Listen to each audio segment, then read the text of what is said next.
CGI bench काफ़ी convince थे इस बात से कि पेपर लीक तो हुआ है, बिकॉज इतनी सारी नॉइस है, इतने सारा एफआईआर में चीज़ें हैं कि 24 लाख बच्चों की ज़िंदगी का सवाल है और इतनी सारे बच्चों का एक साथ रीनीट कराना लॉजिस्टिकली पॉसिबल नहीं है, प्रैक्टिकली पॉसिबल नहीं है। तो हम डिटरमाइन करना चाहते हैं कि किस एक्सटेंट तक बेनिफिशरीज हैं, कितने एक्सटेंट पे बेनिफिशरीज हैं, ये वर्ड उन्होंने यूज़ किया। आज मैं इतना खुश था सीजीआई साहब को देख के, आई फेल्ट कि हाँ जस्टिस है, बहुत अच्छा लगा। सुप्रीम कोर्ट की सीजीआई बेंच और सीजीआई सर भी बहुत ज़्यादा सीरियसली इस मैटर को ले रहे हैं, बिकॉज उन्होंने ये भी बोला कि ये बोलने की ज़रूरत भी नहीं है कि सबसे Prestige one of the most prestigious exam है भारत का।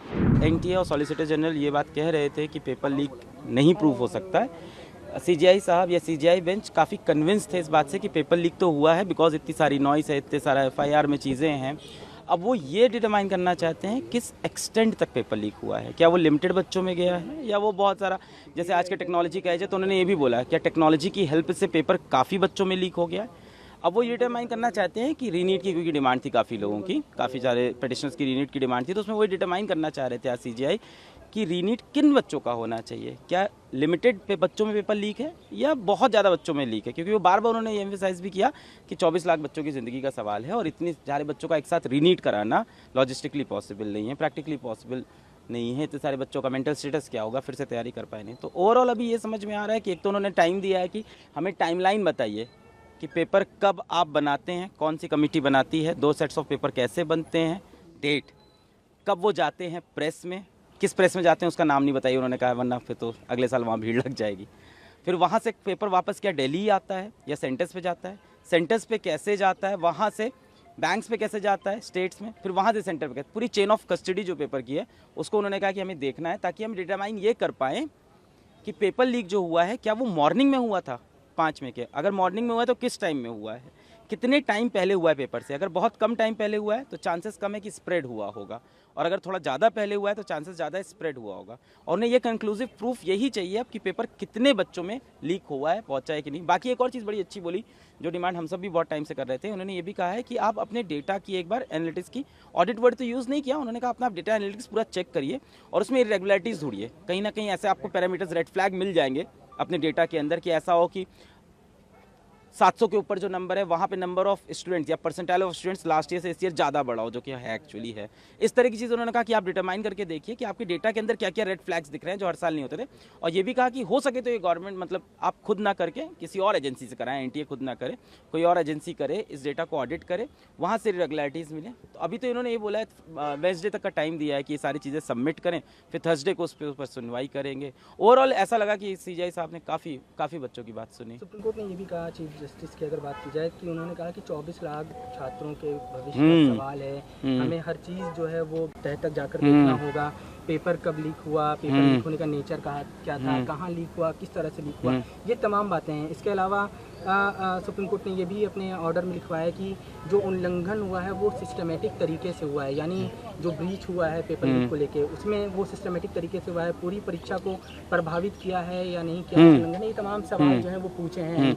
इसका कारण ये रहा क्योंकि 2015-16 का जो मैटर है, जहाँ पे री टेस्ट हुआ है AIPMT में, वहाँ पे ये लिखा गया था माननीय कोर्ट के जजमेंट में कि सिस्टमैटिक फेलियर था। तो सिस्टमैटिक फेलियर के अंदर जब होता है तो उसके अंदर रीटेस्ट आपको कराना पड़ सकता है। तो ये डिटरमाइन करना चाहते हैं कि सिस्टमैटिक फेलियर है या कुछ लोगों की मैल प्रैक्टिसेस के अंदर इन्वॉल्व है। जैसे बिहार पुलिस की जब आप FIR की कॉपी पढ़ेंगे डिटेल में, मैंने कई बार पढ़ी, उसके अंदर लिखा हुआ है कि कुछ NTA के ऑफिशियल भी इन्वॉल्व थे, विच मीन सिस्टमैटिक फेलियर। इसीलिए शायद वो पूरी कस्टडी ऑफ पेपर जानना चाहते हैं कहाँ से कहाँ गया, कि इसके अंदर सिस्टमैटिक फेलियर है कि नहीं है। इसके सिवा गोधरा वाले मुद्दे पर भी काफ़ी देर चर्चा हुई है।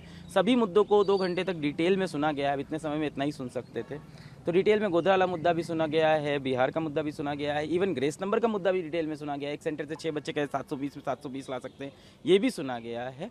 तो हाँ, अब 24 लाख बच्चों की ज़िंदगी यहाँ पे दांव पे लगी, इसलिए सीजीआई ने कहा है कि एक बार में हम ये नहीं बोल सकते कि जाओ रीनीट कर लो।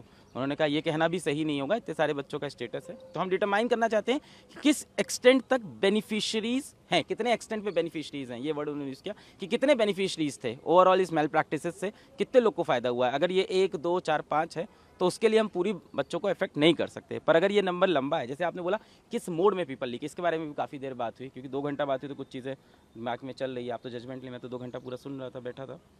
एक बड़ा अच्छा चीज़ उन्होंने ये भी बोला कि जो आप पेपर डिस्ट्रीब्यूट करते हो, जो chain of custody of paper है, जब आप प्रिंट पे जाता है, वापस दिल्ली आता है कि नहीं ये बताया नहीं उन्होंने सॉलिसिटर जनरल ने कहा कि हम पूरा पूछ के सब चीज़ लाएंगे।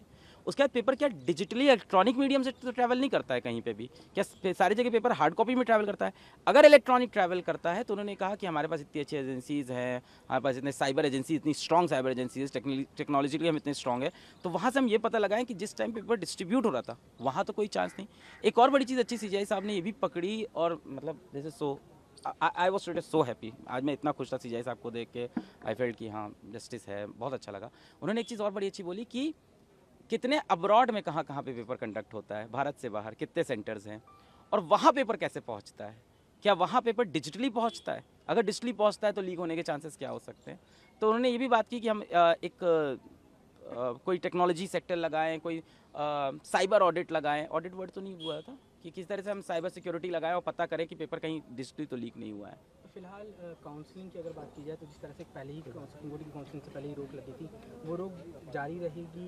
प्रैक्टिकली तो 11 जुलाई को सुनवाई प्रैक्टिकली तो ऐसा ही लगता है मुझे भी। देखते हैं आप, और क्या उम्मीद करते हैं जिस तरह से आज हियरिंग हुई है, आपको लगता है कि रीनीट का ऑर्डर? देखिए, आज की हियरिंग से ये समझ में आया कि माननीय सुप्रीम कोर्ट की CGI बेंच और CGI सर भी बहुत ज़्यादा सीरियसली इस मैटर को ले रहे हैं, बिकॉज उन्होंने ये भी बोला कि ये बोलने की ज़रूरत भी नहीं है कि सबसे one of the most prestigious exam है भारत का, नीट का एग्ज़ाम, और इसके अंदर किसी भी तरह की इरेगुलरिटी हो रही है तो दिक्कत है।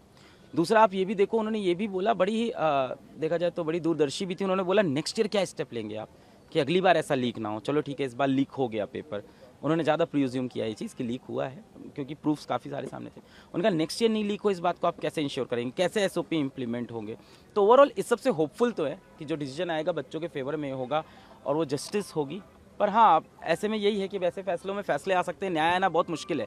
रीनीट होता है तो भी बहुत बड़ी दिक्कत है बहुत से बच्चों के लिए जिन्होंने अच्छा परफॉर्म किया, नहीं होता है तो पता नहीं, तो भी दिक्कत है शायद, अगर पूरा प्रोसेस ब्रीच्ड है तो इस बारे में कहना भी डिफिकल्ट है। डिसिप्लिनरी कमेटी फॉर्म करने की भी बात की है ताकि